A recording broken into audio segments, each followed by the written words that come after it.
Assalamualaikum warahmatullahi wabarakatuh. Selamat malam semuanya.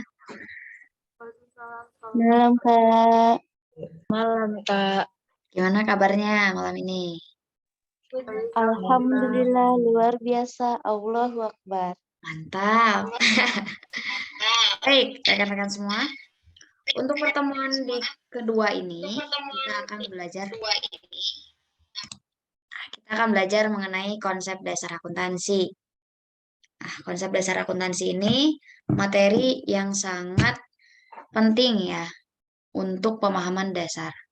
Ada beberapa orang yang sempat bertanya kepada saya, Kak, belajarnya dari dasar tidak? Kemudian, mungkin yang tidak ikut di pertemuan pertama ya. Kemudian untuk saya yang linjur dari IPA, kemudian yang nggak ada basic akuntansi sama sekali, kira-kira bakalan bisa tidak ya? Jawabannya adalah bisa. Karena di kelas ini kita belajar semua dari nol.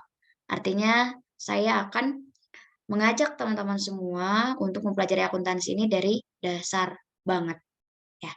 Nah, untuk yang udah bisa, untuk yang misalkan sudah sedikitnya ada pemahaman mengenai akuntansi, dikosongkan dulu supaya menerima ilmu yang baru di malam hari ini. Oke? Oke, kita langsung mulai aja untuk pembahasan pertama kita, materi pertama kita mengenai konsep dasar akuntansi ini dimulai dari kita harus memahami makna dari akuntansi itu sendiri.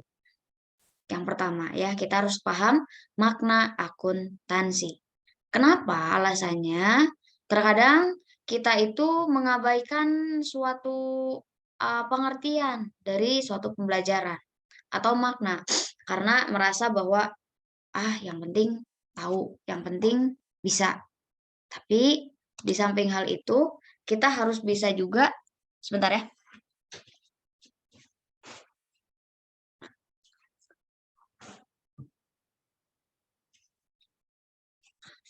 Oke, di samping hal itu, kita harus tahu dulu tujuan kita belajar suatu ilmu itu untuk apa. Dan apa yang kita pelajari itu harus kita ketahui. Nah, supaya apa? Supaya kita punya mapping atau istilahnya ada arah untuk kita capai. Nah, seperti itu ya. Oke, kita mulai dari pengertian akuntansi. Boleh saya minta tolong dibacakan oleh satu orang untuk pengertian akuntansi? Siapa yang sukarela untuk membacakan? Cung, boleh. Kak, izin membaca. Boleh, silakan.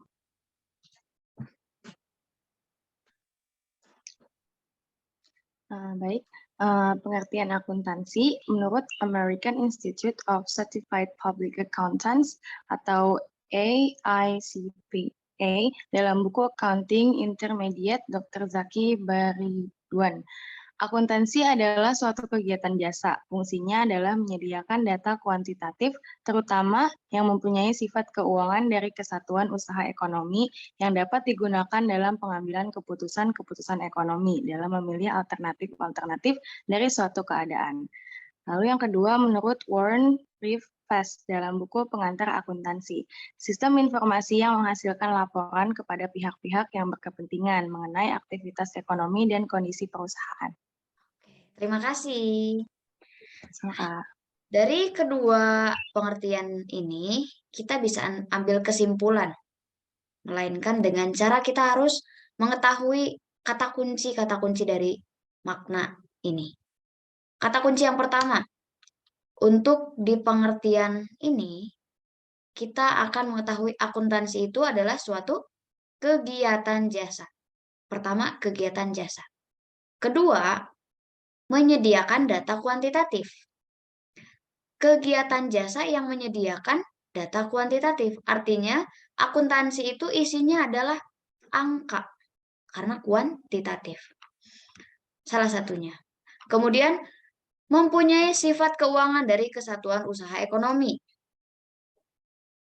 Ketika ada akuntansi, berarti di situ ada suatu kegiatan usaha yang berhubungan dengan keuangan. Itu akuntansi. Kemudian, nanti kegiatan akuntansi itu akan menghasilkan namanya laporan keuangan yang mana laporan keuangan tersebut nanti akan digunakan oleh stakeholder atau pihak-pihak yang mempunyai kepentingan atas laporan keuangan tersebut. Untuk apa nanti digunakannya? Untuk mengambil sebuah keputusan. Keputusan ekonomi. Tergantung nanti siapa yang menggunakan, berarti kepentingannya berbeda. Nah, siapa sajakah yang mempunyai kepentingan dalam laporan keuangan? Di sini ada contoh pihak internal dan eksternal perusahaan, ya, atau suatu instansi. Untuk pihak internal ada manajemen dan karyawan. Manajemen dan karyawan mempunyai kepentingan atas laporan keuangan itu untuk menjalankan operasional perusahaan. Dalam artian untuk mencapai laba atau keuntungan yang sebesar-besarnya. Yang kedua, ada pihak eksternal. Eksternal itu berarti luar daripada perusahaan. Contoh ada pemilik. Pemilik kenapa dikatakan eksternal? Karena pemilik ini untuk mengukur seberapa jauh keberhasilan manajemen dan karyawan yang bekerja di perusahaannya itu sudah berhasil seberapa besar gitu. Yang kedua ada kreditor di eksternal itu. Kalau kreditor, contohnya seperti bank. Bank yang memberikan fasilitas kredit kepada perusahaan. Bank tidak akan menilai suatu perusahaan itu akan mampu atau tidaknya hanya dari luarannya saja. Misalkan gedungnya besar, kemudian karyawannya banyak.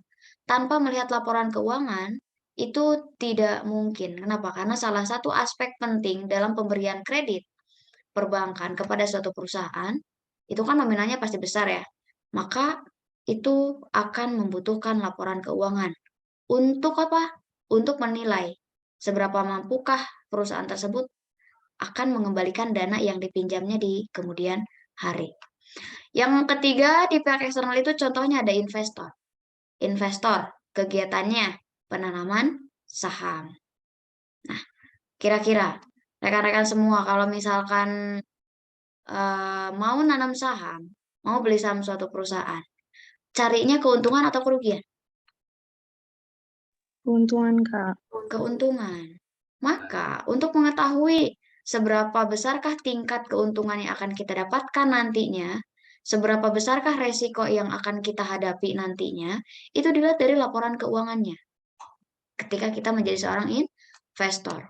Yang keempat, pemerintah.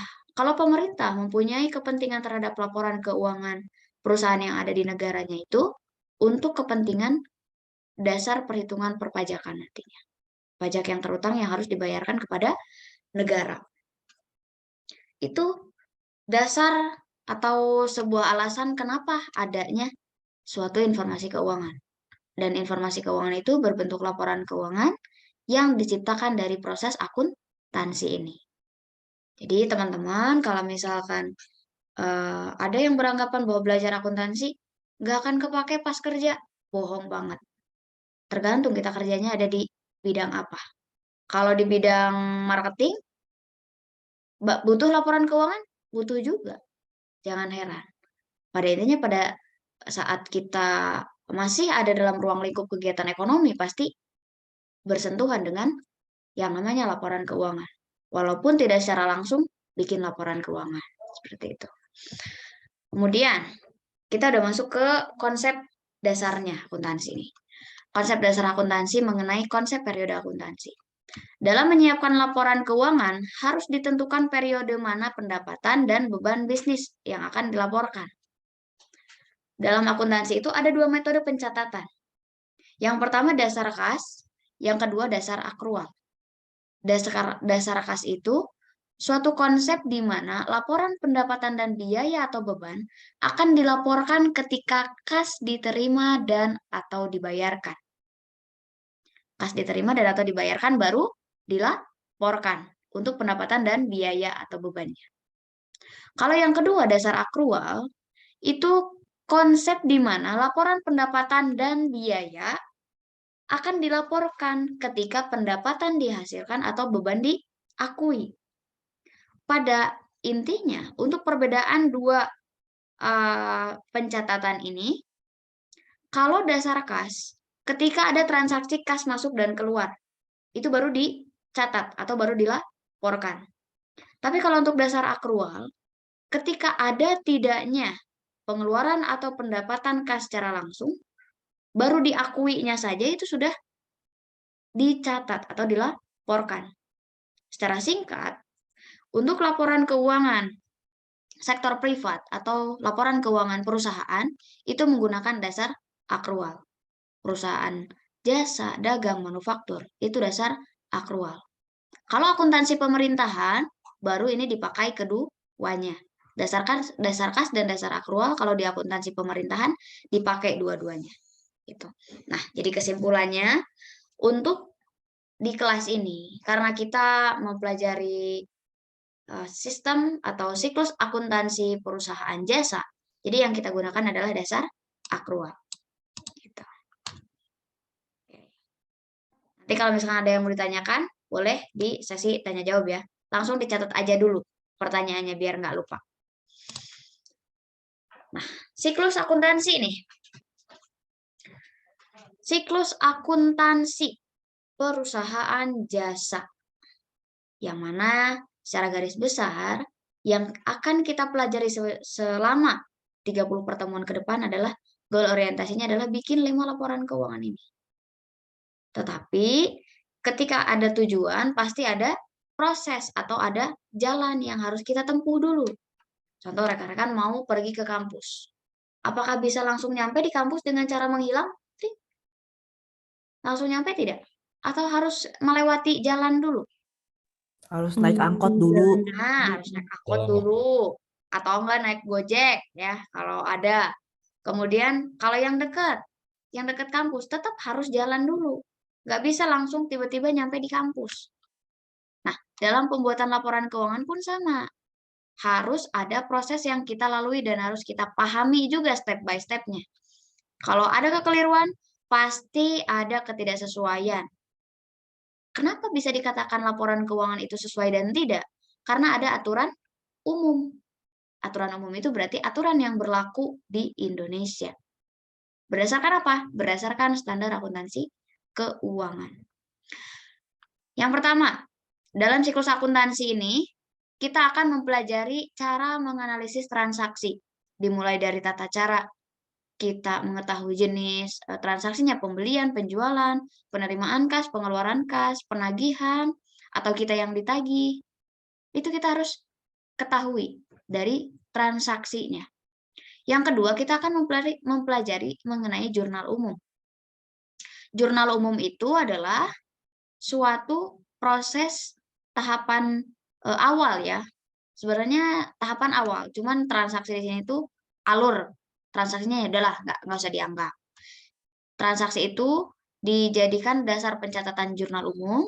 Nah, proses yang pertama dalam siklus akuntansi itu adalah pembuatan jurnal umum. Dalam jurnal umum ini, teman-teman akan diajarkan untuk memahami klasifikasi akun. Klasifikasi akun itu adalah nama-nama akun berikut dengan fungsinya. Jadi, ibaratnya ada nama Elisa. Elisa itu ciri-cirinya apa? Kemudian karakternya seperti apa?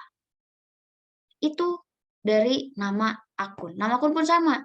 Ketika ada akun kas, digunakannya untuk apa? Kemudian karakteristiknya seperti apa? Nanti saldo normalnya di mana? Debit atau kredit ketika ada pertambahan atau pengurangan. Nah, itu jurnal umum. Yang kedua ada buku besar. Buku besar itu bukan bukunya yang besar, tetapi buku besar itu adalah rangkuman dari seluruh transaksi yang berkaitan dengan setiap akun. Kalau di jurnal umum, ntar saya buka dulu file ya, biar ada gambaran. Teman-teman udah pernah lihat nggak jurnal umum dan buku besar sebelumnya? Atau ada yang sama sekali nggak pernah lihat? Udah pernah, Kak. Sudah pernah, Kak. Udah pernah. Kak. Dung yang belum pernah lihat. Siklus akuntansi. Saya belum, soalnya Oh, belum. dikerjakan oleh bagian finance, Bu. Baik, saya tampilkan contohnya dulu sebentar ya, biar setidaknya ada gambaran.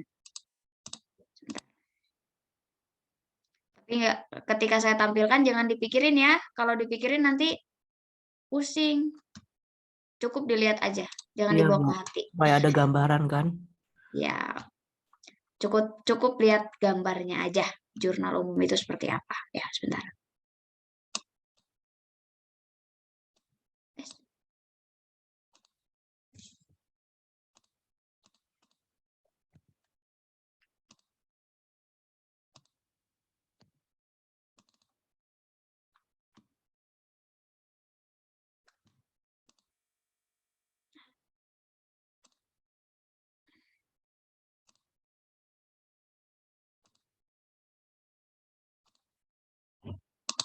Oke, silakan diperhatikan.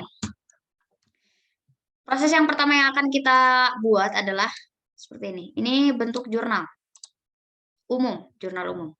Jurnal umum itu cirinya ada judulnya, semua pasti ada judul, setiap step ya, atau setiap tahapan. Kemudian dari segi tabelnya seperti ini. Ya. Nah, nama-nama akun yang ada di sini, semua ini bukan disimpan secara seenaknya kita, tidak. Tapi ada aturannya, kemudian dari satu jurnal dan jurnal lainnya itu mengandung makna. Jadi, teman-teman, apabila ada yang bertanya, Kak, ini bisa asal simpen nggak? Nggak boleh. Karena kan laporan keuangan yang akan kita buat adalah harus bisa dibaca oleh setiap pihak yang berkepentingan. Artinya laporan keuangan yang kita buat itu dibuat secara umum menggunakan aturan yang berlaku umum. Seperti itu. Nah, ciri-ciri selain dari bentuknya yang seperti ini, kemudian setiap akhir periode itu kita akan mempunyai total seimbang atau balance. Nah, rata-rata ya, kesulitan yang dihadapi itu adalah menjumlahkan ini. Menjumlahkannya mudah. Cuman saldonya bisa tidak seimbang apabila ya, kesalahan yang sering terjadi itu salah nyatet angka, salah ngitung, salah debit kreditnya. Kemudian ada double entry, atau double entry itu double memasukkan angka atau bahkan akunnya. Itu yang sering terjadi. Sehingga antara debit sama kredit tidak seimbang. Kalau sudah seimbang seperti ini, minimal walaupun belum benar tata cara penjurnalannya, tapi bisa masuk ke step selanjutnya. Step selanjutnya itu adalah buku besar. Ini yang dinamakan buku besar. Nanti pakai bahasa Inggris ya, langsung pakai bahasa Inggris atau bahasa Indonesia. Bahasa Indonesia, Kak. Indonesia. Bahasa Indonesia, Ya. Kak. Oke, ya. Bahasa Inggrisnya nyusul kemudian ya. Ini yang namanya buku besar.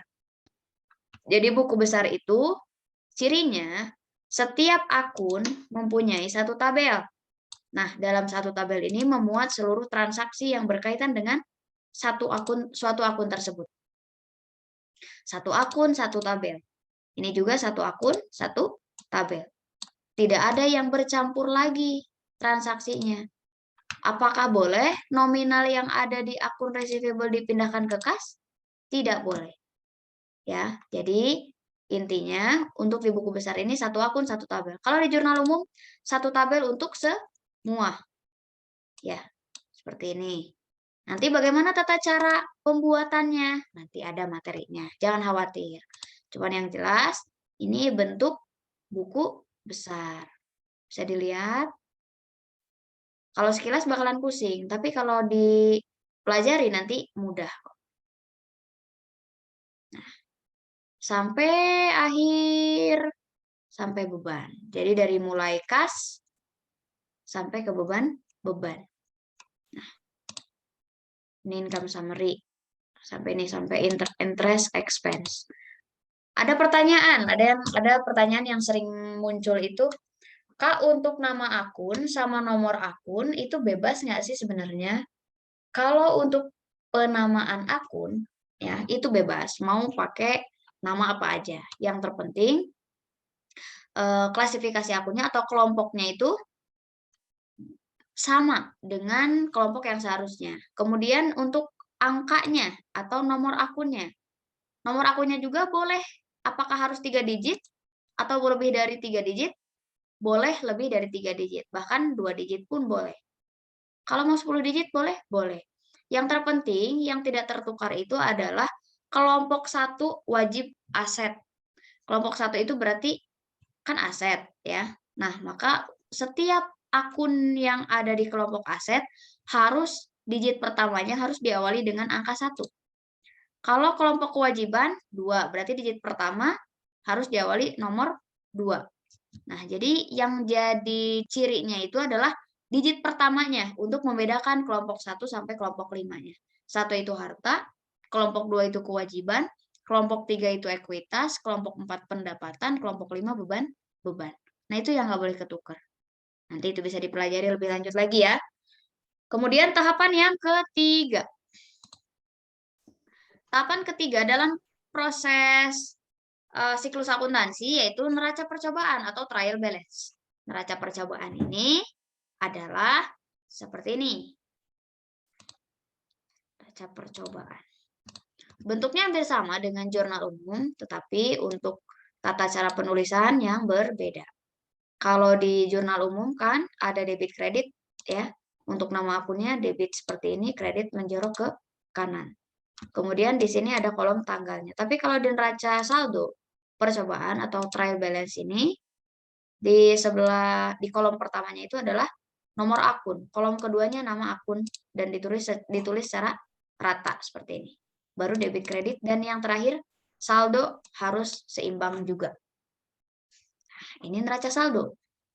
Kemudian proses selanjutnya ada AJP atau ayat jurnal penyesuaian. Ini contoh jurnal penyesuaiannya untuk tabelnya ini nih. Nah, ini kalau ini neraca saldo. Neraca saldo itu dasar perhitungan untuk AJP. Ya. Ini bentuknya seperti ini. Oke. Masih berhubungan dengan balance. Kita nggak akan terlepas dari kata balance atau seimbang saldo antara debit sama kredit. Kak, gimana ya kalau misalkan kita sulit untuk membuat AJP? Tenang, semua bakal bisa. Asalkan fondasi di jurnal umum ini sudah benar. Oke. Selanjutnya, setelah AJP, ada kertas kerja. Kertas kerja atau worksheet ini bentuknya seperti ini. Nah, bisa kelihatan? Kelihatan, Kak. Nikmat banget ya. Setiap sheet ada angkanya.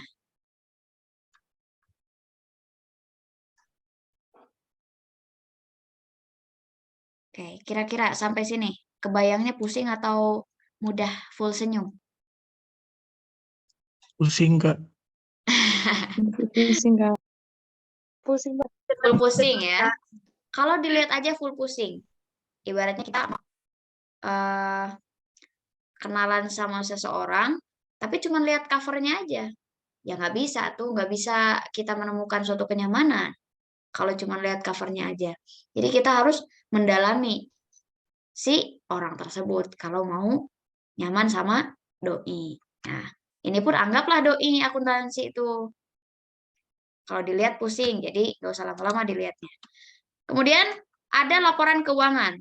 Laporan keuangan itu ada 5 ya. 1 laporan laba rugi, 2 laporan perubahan modal, 3 laporan neraca, 4 arus kas, 5 catatan atas laporan keuangan.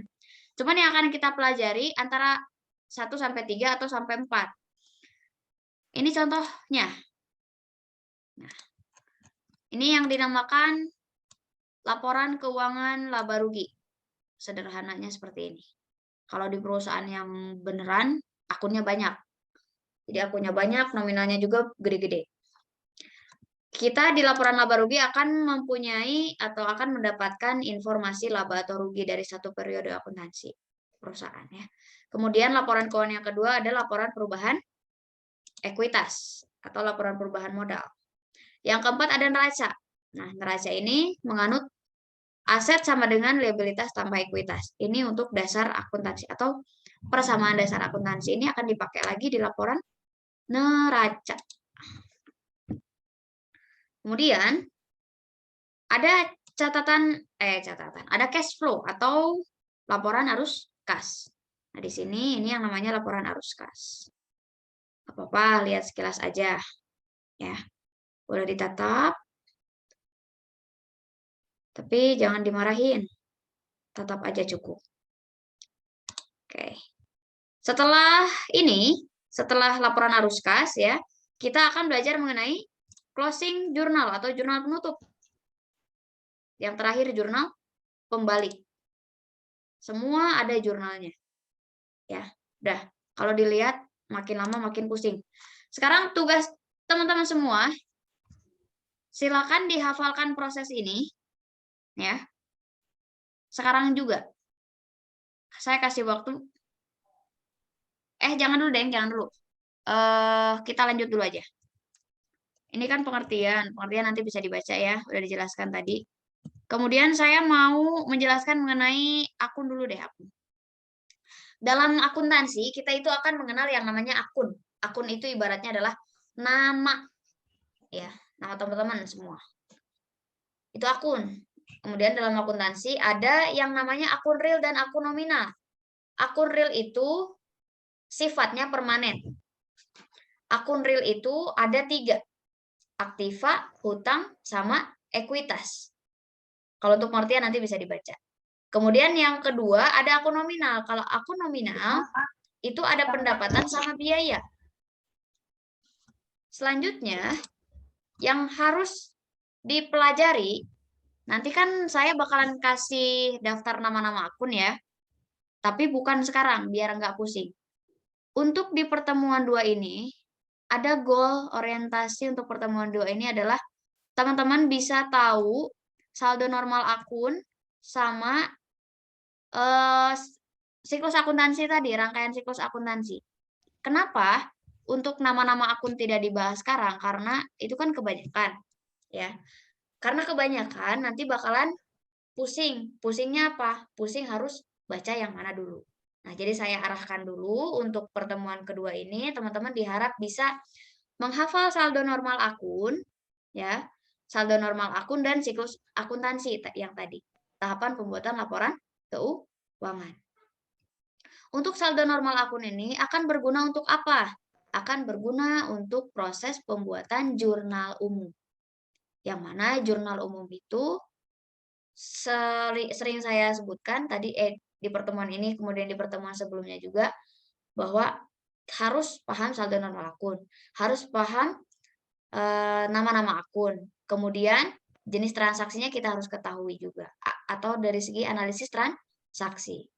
Nah, karena teman-teman sekarang udah masuk pertemuan 2, artinya harus siap dibawa capek. Ya, harus siap dibawa capek. Nah, tugasnya sekarang juga dihafal saldo normal akun dan siklus akuntansi. Masing-masing 5 menit. Nah, yang ini dulu aja. Sok. Semuanya, nanti saya cek. Siap ya?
Kariska,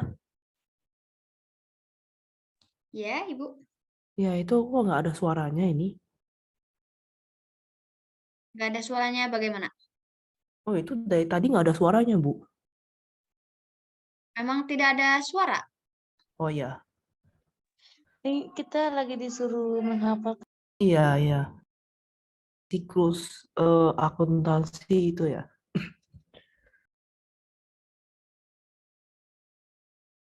1 menit lagi ya. Siap-siap.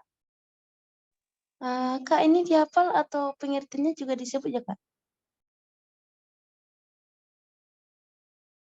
Pengertiannya nggak usah. Dihafal siklusnya aja. Oke, baik, Kak. Oke. 1 menit lagi.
Udah habis. Nah, saya cek dulu ah. Coba teman-teman semua on cam ya. Oke.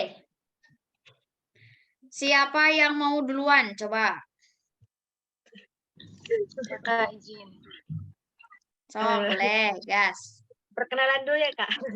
Ya, tuh perkenalan dulu. Perkenalkan nama saya Assalamualaikum Siti warahmatullahi Maisaro. wabarakatuh. Izin untuk menyampaikan yang tadi ya, yang ditegasin sama Teteh tadi. Eh, Pertama itu transaksi, yang kedua jurnal umum, yang ketiga buku besar, yang keempat neraca percobaan, terus jurnal penyesuaian, kertas kerja, worksheet, laporan keuangan, seperti laba rugi, perubahan modal, neraca, arus kas, serta catatan atas laporan keuangan, dan yang terakhir, jurnal penutup. Sekian dari saya. Mantap. Terima kasih. Hafal ya. Yang lain, yang kedua, Cung. Yang kedua, dua. Siapa? Boleh, Siti Hairida. Gas. Maka nama saya Siti Rida, izin menjawab yang tadi hafalannya. Laporan keuangan itu ada 7. Yang pertama ada transaksi sebagai dasar pencatatan, terus mulai dicatat di jurnal umum. Lalu yang ketiga itu buku besar atau ledger. Lalu yang keempat itu adalah neraca percobaan atau trial balance. Yang kelima adalah AJP atau ayat jurnal penyesuaian. Yang keenam adalah kertas kerja atau worksheet. Lalu yang ketujuh adalah laporan keuangan yang dibagi menjadi 5. Yang pertama, Yang pertama itu adalah laporan laba rugi. Yang kedua, laporan perubahan modal atau ekuitas. Yang ketiga adalah laporan neraca. Yang keempat, laporan arus kas atau cash flow. Lalu yang kelima adalah catatan atas laporan keuangan. Oke, satu lagi, step terakhir. Setelah laporan keuangan. Penutup atau pembalik. Jurnal penutup. Oke, jurnal penutup dan jurnal pembalik. Sip. Siapa lagi? Cung. Ayo, show up. Nih, kayaknya Feli Restisari. Kayaknya mau on mic nih. Siapa lagi, Cung? Coba. Aku skip dulu aja. Siap. Ada yang belum hafal? Siapa? Ada yang belum hafal? Yang belum hafal harus ngacung. Nggak perlu malu. Kan kalian nggak saling kenal. Jadi nggak perlu malu. Cung. Sepeda. Ada yang nggak hafal? Saya, Kak. Aku Tapi Kak belum hafal Kak. Belum hafal. Oke. neraca percobaan itu apa ya, Kak? Saya Neraca juga, percobaan Kak. itu trial balance atau ini siapa yang RR planner? Neraca percobaan itu ini neraca saldo awal. Yang mana neraca saldo awal itu terbentuk atau tercipta dari apa? Dari proses pembuatan buku besar awal. Dari jurnal umum, buku besar, kemudian neraca saldo. Jadi di neraca saldo itu kita mendapatkan informasi saldo-saldo akhir dari setiap transaksi yang kita posting dari jurnal umum ke buku besar. Kemudian dari buku besar saldo akhirnya dicantumkan di neraca saldo awal. Karena neraca saldo itu ada dua nantinya. Neraca saldo awal atau trial balance, ada neraca saldo setelah penyesuaian. Yang mana neraca saldo setelah penyesuaian itu ada ketika sudah menyelesaikan jurnal penyesuaian. Kemudian nanti jurnal penyesuaian itu diposting lagi ke buku besar, baru ada neraca saldo setelah penyesuaian. Jadi untuk dasarnya, dasar siklus akuntansi yang tadi, urutan yang tadi. Cuma nanti bakalan ada proses bolak-balik. Nah, saya sebutin ya sekarang ya, bahwa dari jurnal umum ke buku besar. Dari buku besar ke neraca saldo awal. Kemudian ke AJP. Nah, dari AJP itu balik lagi ke buku besar nanti itu. Posting lagi ke buku besar.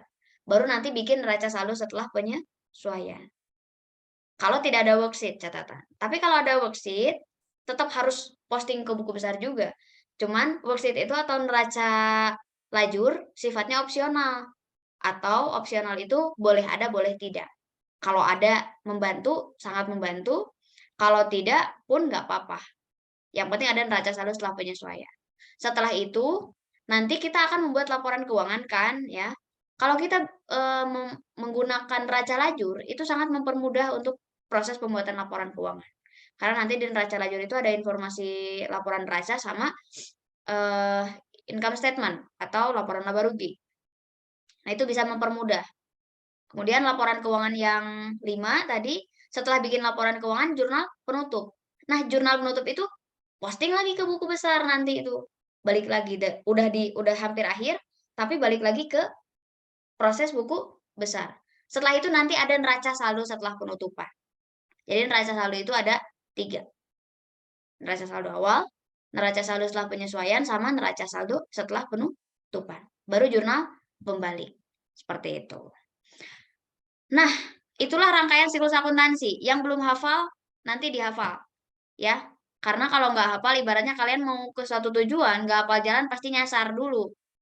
Kalau udah nyasar, kita harus tahu ini titik salahnya di mana nih. Kalau udah tahu siklus akuntansi, minimal bisa bikin laporan keuangan. Nah, dalam pembuatan laporan keuangan pun, kita bisa mengetahui salahnya di mana, kalau udah bisa. Kak, izin bertanya, Kak. Boleh? Jadi gini, Kak, apakah belajar akuntansi itu harus pintar belajar bahasa Inggris? Belajar akuntansi apakah harus pintar belajar bahasa Inggris? Yang harus pintar itu kalau bahasanya menggunakan bahasa Inggris. Itu harus pintar bahasa Inggris. Misalkan saya ngejelasin pakai bahasa Inggris. Itu harus pintar bahasa Inggris. Tapi kalau untuk nama-nama akun yang digunakan dalam akuntansi, walaupun ada bahasa Inggrisnya, itu nanti seiring berjalannya waktu bisa hafal sendiri. Jadi nggak perlu jago bahasa Inggris. Kalau mau jago bahasa Inggris, itu boleh banget. Karena bahasa Inggris akuntansi dengan bahasa Inggris sehari-hari itu berbeda. Kayak misalkan, piutang. Piutang itu akun receivable. Ya, akun receivable gitu ya. Nah, kalau dalam bahasa Inggris yang biasa, piutang itu apa coba? Nanti silakan dicari. Itu ada perbedaan-perbedaan kayak laporan laba rugi. Jadi income statement. Income statement itu berarti laporan pendapatan. Income itu kan pendapatan ya. Tapi dalam makna bahasa Indonesianya laporan laba rugi. Jadi ada perbedaan-perbedaan istilah akuntansi dengan istilah bahasa Inggris yang sehari-hari kita. Jadi jawabannya harus bisa bahasa Inggris kalau saya ngejelasinnya pakai bahasa Inggris. Kalau yang ngejelasinnya pakai bahasa Inggris. Jadi untuk pemahamannya. Kalau istilah Kak, itu akuntansi ya ya Kak, kalau yang PowerPoint itu nanti dikasih di grup kan Kak. Saya nggak sempat itu nulis Ya, tadi. Yang siap. penjelasan jurnal umum. Yang gitu. Nanti di-share untuk PowerPoint, nanti di-share. Kalau misalnya nanti ada latihan, di-share juga. Nah, nanti biasanya setelah beberapa kali pertemuan, kalau udah ada hal yang harus apa istilahnya dilatihankan, pasti nanti saya share latihannya, kemudian masuk ke classroom buat pengumpulan tugasnya nanti. Ya. Ada lagi yang mau ditanyain sebelum saya instruksikan buat menghafal yang saldo normal akun?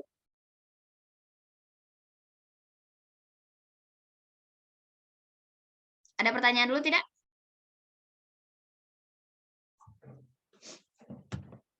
Coba saya mau jawaban rekan-rekan semua. Apakah sudah hafal untuk siklus akuntansi? Udah. Sudah, Kak. Sudah.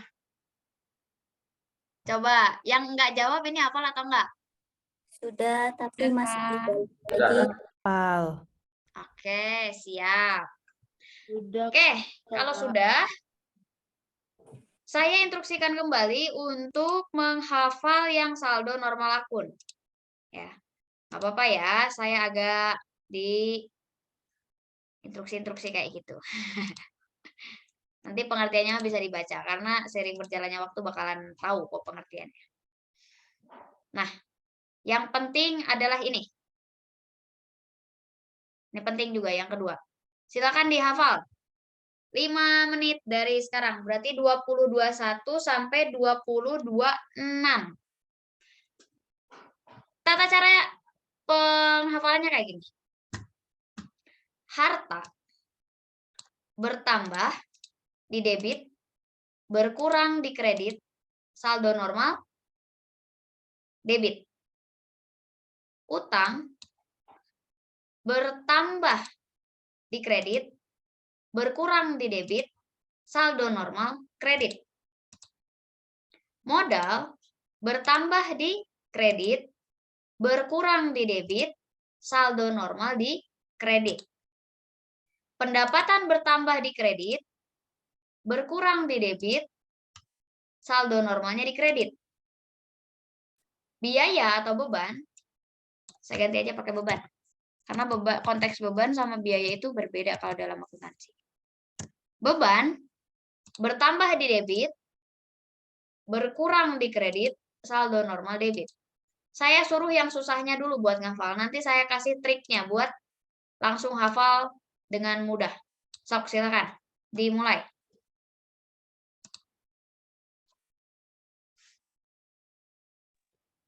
Saya sudah hafal, Kak. Oke, nanti yang sudah hafal saya cek ya setelah 5 menit kemudian. Berarti 2022, 2027.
1 menit lagi ya.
Apakah sudah?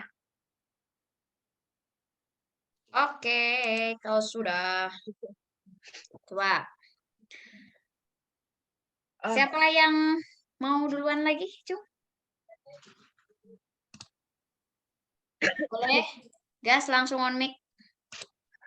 Ya, Kak. Saya Kak. Boleh? Langsung on mic.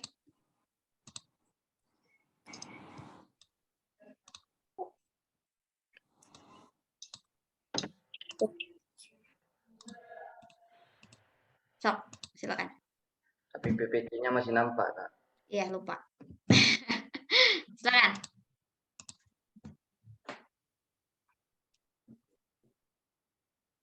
Saya. Boleh? Oke, Kak, saya dulu ya. Ya, boleh, silakan.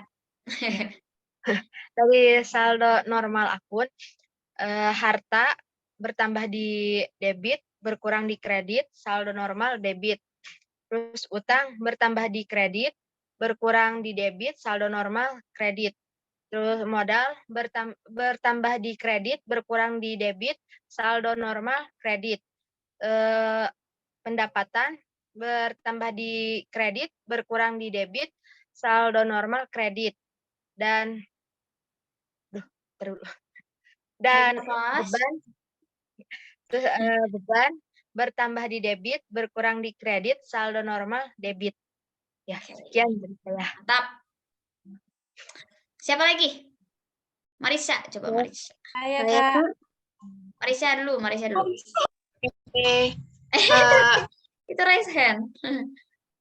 Saldo normal akun, harta bertambah di debit, berkurang di kredit, saldo normal debit. Utang bertambah di kredit, berkurang di debit, saldo normal kredit. Modal bertambah di kredit, berkurang di debit, saldo normal kredit.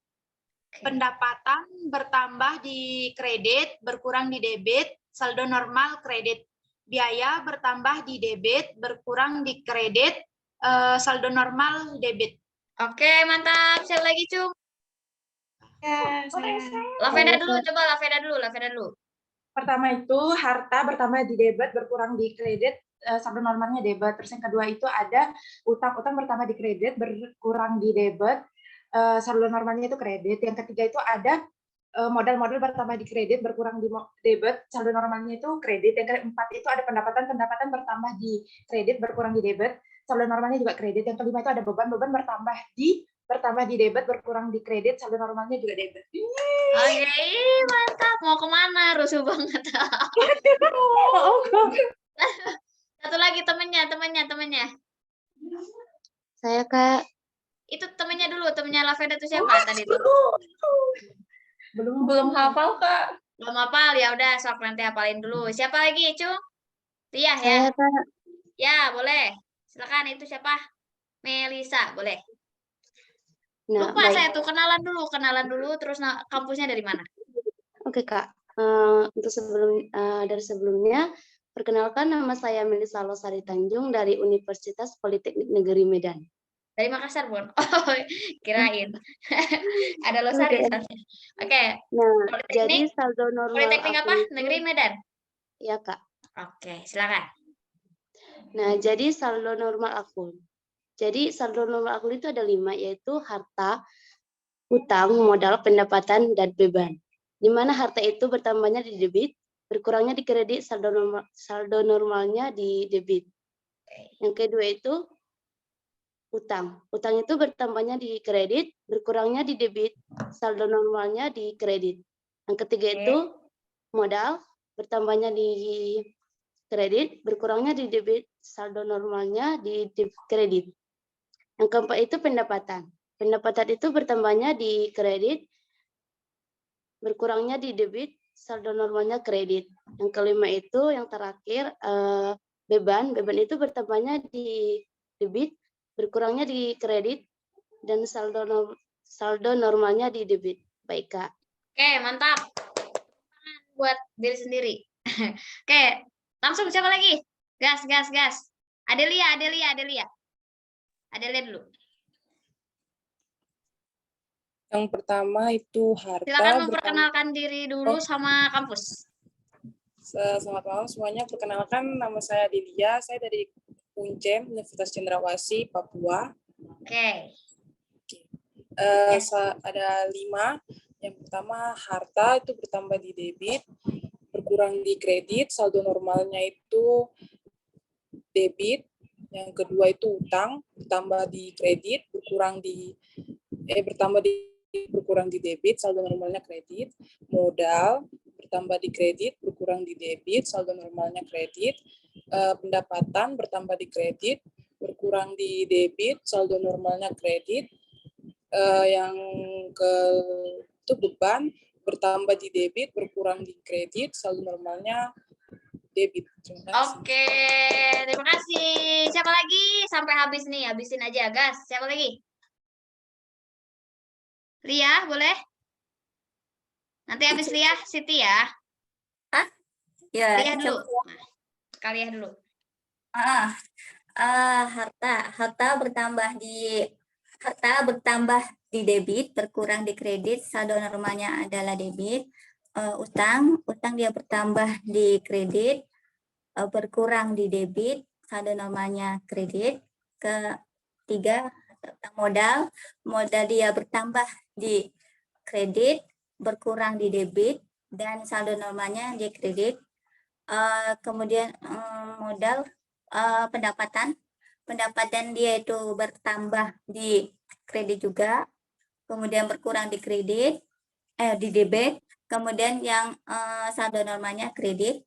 Yang kelima, beban dia itu bertambah di debit, berkurang di kredit, dan saldo normalnya debit.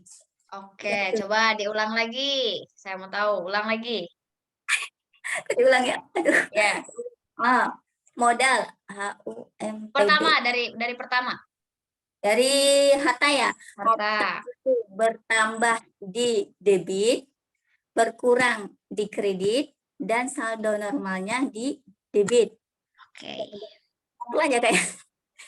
Terus utang. Utang dia bertambah di kredit, berkurang di debit, dan saldo normalnya itu kredit ya.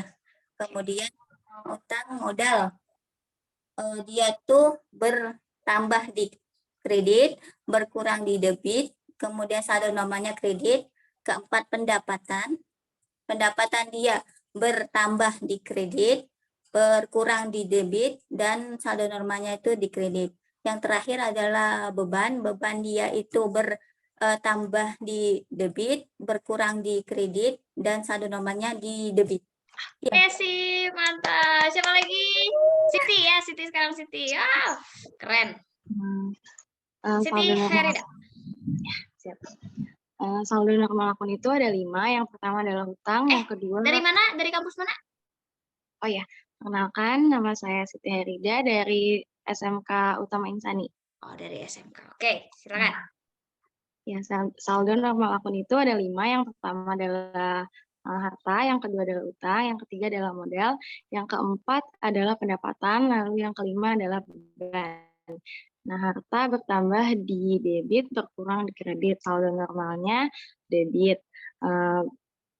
Utang bertambah di kredit, berkurang di debit. Saldo normalnya kredit. Modal bertambah di kredit, berkurang di debit, dan saldo normalnya adalah kredit. Lalu pendapatan bertambah di kredit, berkurang di debit, saldo normalnya adalah kredit. Lalu yang terakhir, beban bertambah di debit, berkurang di kredit, dan saldo normalnya adalah debit. Oke, terima kasih. Sekarang 2 orang lagi terakhir ini Minti sama RR-Planner. Ini RR-Planner siapa ya? Oke, Minti dulu.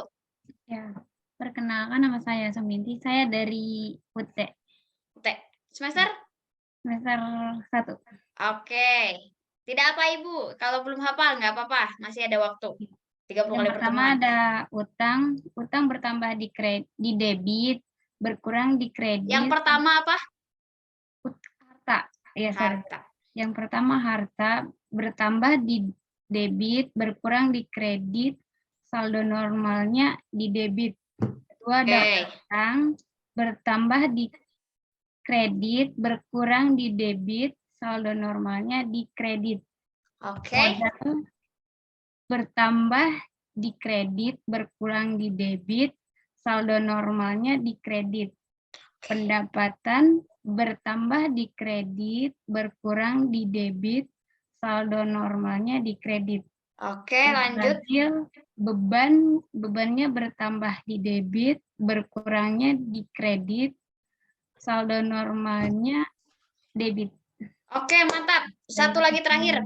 RR-Planner itu siapa yang pakai nama RR-Planner? Cum. Silakan. Maaf Kak, di rumah saya mati lampu, jadi gelap. Oh, masih gelap, masih mati lampu. Boleh, nggak apa-apa. Yang penting mah bisa. Silakan memperkenalkan diri sama sebutkan dari kampus mana. Ya. Perkenalkan, nama saya Lin Komoi dari kampus Universitas Cendrawasih. Oke, dari Papua ya sama tadi. Sekelas apa gimana? Iya. Sama yang tadi? Sekelas sama Saya Devi ya? semester 3 ya Kak. Semester 3. Oke, silakan lanjut dari mulai aset dulu, dari harta dulu. Bertambah sebelah mana? Langsung.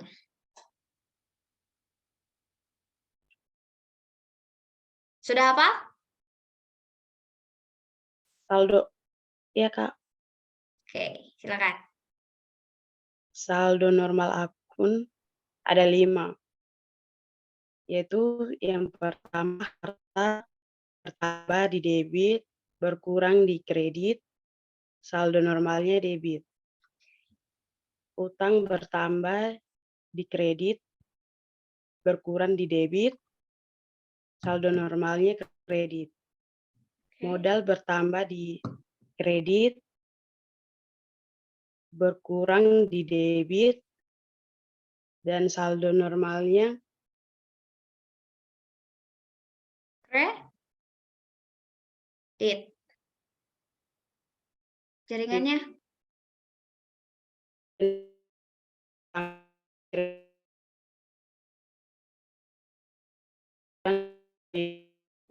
Terkendala jaringan mungkin ya. Di teman-teman juga sama patah-patah suaranya? Tidak, Kak. Iya, Kak, sama. Iya, Kak. Iya, Kak, sama. Jaringan kurang bagus, Kak. Oke, nggak apa-apa. Tapi secara keseluruhan sudah hafal ya? Sudah. Iya, Kak. Oke, mantap. Sekarang kalau misalkan sudah hafal semua, jawab dengan kompak. Sudah hafal atau belum? Yang belum juga nggak apa-apa. Jawab aja udah. Nggak, Deng. Yang sudah hafal, Cung, siapa aja? Saya, Kak. Sudah, Kak. Saya Oke, mantap. Hafal, sip. Oke. 90% hafal. Yang tidak hafal, nanti tolong setelah pertemuan ini, kan masih ada waktu tuh seminggu ya, buat hari Minggu sama hari Senin depan. Tolong dihafalkan lagi. Nah, sekarang saya kasih trik cepatnya, biar nggak lupa-lupa lagi. Langsung aja. PB. Pakai metode 5 jari 5 akun. Ntar saya pin dulu biar kelihatan nanti sama yang record. Sama yang lihat siaran ulang. 5 jari untuk 5 akun. Untuk menghafal saldo normal itu. 1, harta. 2, kewajiban. 3, ekuitas. 4, pendapatan. 5, beban. Kita sepakati dulu, ketika jari kita ke atas, itu adalah saldo debit, menunjukkan debit. Kalau jari kita ke bawah, itu menunjukkan kredit. Nah, sepakati dulu, 5 jari 5 akun. Ke atas debit, ke bawah kredit. Ya. Ketika semua akun bertambah, jari kita posisinya akan seperti ini. Artinya, ketika bertambah, beban sama harta sama beban yang bertambah di debit, yang lainnya di kredit bertambah. Harus hafal, hati-hati. Harta, utang, ekuitas, pendapatan sama beban. Ini bertambah. Kalau berkurang, jari kita seperti ini. Semuanya, akun berkurang berarti seperti ini. Berarti harta sama beban berkurang di sebelah mana? Ke bawah. Kalau ke bawah menunjukkan apa? Kredit. Oke. Jadi yang berkurang di sebelah kredit adalah harta dan beban. Yang lainnya berkurang di sebelah debit. Cukup teman-teman semua menghafal posisi bertambahnya saja. Artinya bertambah sama saldo normal itu sama posisinya. Ya. Berarti yang bertambah dan saldo normalnya di debit hanya harta dan beban saja. Yang lainnya bertambah sebelah kredit. Kalau berkurang berarti tinggal dibalikin aja. Seperti ini. Bisa? Oke, saya contohkan lagi untuk pengaplikasiannya seperti ini. Harta bertambah di debit. Kewajiban bertambah di kredit. Ekuitas bertambah di kredit. Pendapatan bertambah di kredit. Beban bertambah di debit. Kemudian yang berkurang. Harta berkurang di kredit. Kewajiban berkurang di debit. Pendapatan, ekuitas dulu. Ekuitas berkurang di debit. Pendapatan berkurang di debit. Kemudian yang terakhir beban berkurang di kredit. Bisa? Soalnya, Kak. Oke. Kalau bisa nanti tinggal diaplikasikan aja. Coba, saya mau sampel satu orang, Cung. Siapa? Ekuitas teh apa? Nanti untuk rincian akun jangan dulu dibahas. Cukup ketuanya aja dulu. Nanti bakalan semua dibahas. Harta itu apa, kewajiban itu apa, sampai ke beban itu apa. Nanti bakalan tahu. Oke? Coba saya mau sampel satu orang dong yang tadi pengaplikasian tangan. Siapa? Kak, izin, Kak. Boleh, siapa, Gas? Siti Hairida, Kak. Mana? Ya. Siti Hairida, boleh, silakan. Ya, aplikasiannya 5 jari, 5 akun. Kalau jarinya naik, itu artinya bertambah di debit, kalau turun berarti berkurang. Yang pertama adalah harta, naik, bertambah di debit, kurang di kredit. Lalu yang kedua adalah utang. atau kewajiban, bertambah di kredit, berkurang di debit. Lalu yang ketiga adalah modal, bertambah di kredit, berkurang di debit. Lalu yang keempat adalah pendapatan, bertambah di kredit, berkurang di debit. Lalu yang kelima adalah beban, bertambah di debit, berkurang di kredit. Oke, mantap. Bisa dipahami semuanya? Bisa, Oke. Kak. Kalau bisa, itulah materi Bisa, Kak. pertama kita di pertemuan kedua mengenai konsep dasar akuntansi. Yang namanya konsep dasar berarti itu adalah bekal awal teman-teman semua buat menuju ke materi-materi selanjutnya. Kalau di materi ini lulus, bisa hafal siklus akuntansi, bisa hafal saldo normal akun, nanti dibawa ke step selanjutnya bakalan bisa. Ya, karena saldo normal akun digunakan sampai kapanpun, bukan hanya di Nah, jurnal umum aja. Kak, boleh nanya nggak? Itu Boleh. saya agak bingung itu ekuitas apa itu, Mbak? Ekuitas itu modal. Oh ya. Tapi kalau definisinya yang pasti gitu ada nggak, Mbak? Boleh dibaca di PowerPoint ada. Oh ya. Nih. Ya, soalnya tadi cepet banget, Mbak. Nggak sempet baca gitu. Oke, ekuitas. Kalau secara pengertian di PowerPoint nggak ada sih. Cuma nanti bisa dicek aja. Ekuitas itu pada intinya adalah seluruh modal yang dimiliki oleh perusahaan. Itu yang namanya ekuitas. Kalau untuk rincian akunnya nanti yang masuk ke harta, kewajiban, ekuitas, pendapatan sama beban, apa aja, nanti rincian akunnya dikasih. Oke? Ada lagi yang mau ditanyakan? Sudah cukup? Cukup, Kak. Yang lain? Cukup, Kak. Yakin? Cukup, Kak. Oke, kalau sudah cukup berarti untuk pertemuan malam ini dicukupkan sekian. Saya akhiri untuk pertemuan malam ini. Terima kasih untuk teman-teman semua yang sudah hadir. Kemudian jangan lupa kita akan kembali lagi di hari Minggu malam dan Senin malam. Minggu depan ya. Minggu ini berarti ya. Hari Minggu dan hari Senin lagi. Yang belum hafal, mohon dihafalkan lagi untuk siklus akuntansi dan saldo normalnya. Mudah-mudahan bisa bermanfaat dan sampai jumpa pada pertemuan berikutnya. Selamat istirahat. Wassalamualaikum warahmatullahi wabarakatuh. Dadah. Waalaikumsalam. Terima kasih, Kak. Ya, sama-sama. Selamat malam semuanya. Dadah ya. Makasih, Kak.